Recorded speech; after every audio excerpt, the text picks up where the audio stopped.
Hey guys, today we're going to speak about refinancing.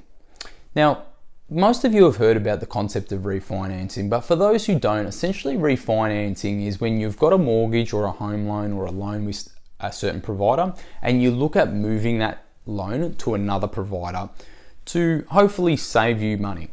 Now, I want to go through some of the pros and cons in regards to refinancing, and one of the most obvious pros to refinancing is potentially if you're on a high rate with your current provider, maybe moving to go to another provider, you can save on that rate and therefore save on interest or fees and charges when you're doing a refinance. Now, in regards to refinances, we need to be also very careful because there's a lot of loans that are on fixed term loans, and when you move from a fixed term loan, there is what they call a breakout cost.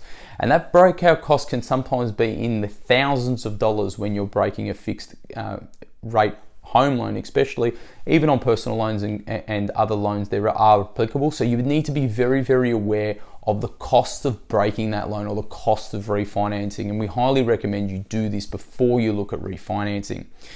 I think, with obviously the pro being saving on fees and charges and interest rates as well too when looking at refinancing. When it comes to home loans, one of the ones that is potentially a very big negative when refinancing is, let's say you're on a home loan where there's a 15-year term remaining on the home loan, so you're paying that home loan off in the next 15 years.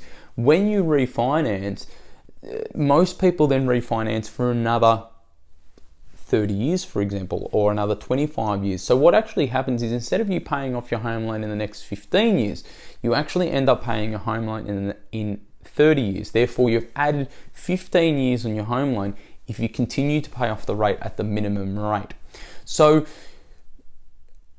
when refinancing, I think you need to be aware of not just the saving you're going to make, but be aware of the potential breakout costs when transferring from one home loan provider to the other. What's the actual debt reduction plan?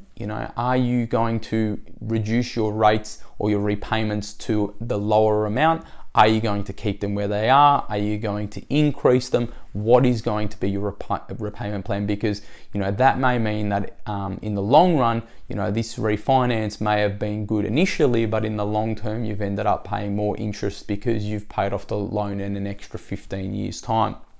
So I think really sitting down with a lending advisor, or speaking to your wealth advisor in regards to pointing you in the right direction about having to set this up and making sure that it's orchestrated the right way and not just, looking for the cheapest deal or the cheapest rate without looking at the other contributing factors that may affect your decision on refinancing or not. If you've got any questions about refinancing, please reach out to me. I'll be happy to help you or at least point you in the right direction on what might be best for you. Keep well and have a good one. Cheers.